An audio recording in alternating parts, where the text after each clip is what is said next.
एठी मध्य गोटे कथा आज आसला आमर सम्मानित अतिथि उपमुख्यमंत्री कहीं फायरमैन कह फायरमैन माने गोटे गोष्ठी पुरुष मान को ही बुझा जाउछि सेथिपाई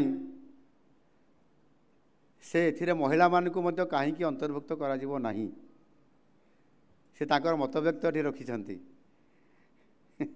मु पचारुथिली आम विभागीय अधिकारी मान को मध्य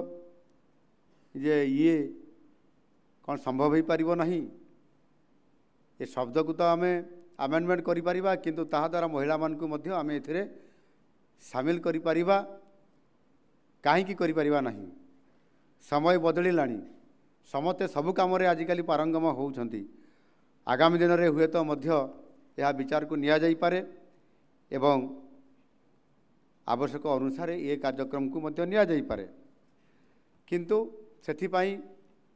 एठी जहाँ मते आमर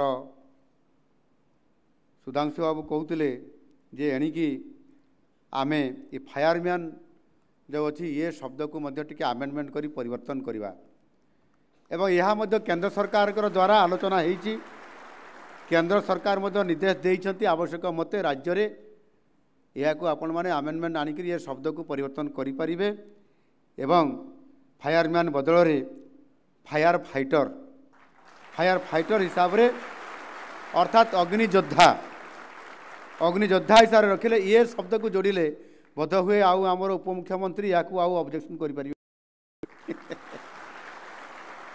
किंतु सेते बेलको से संपूर्ण भाव में अधिकार प्राप्त हो जिवे जे एथिरे महिला मानक भी सुजोग दिया जाई पारिबो आ दिया जाऊ बोली से तो समय कहब निश्चित भाव में एथिरे सरकार सचेतन अछंती।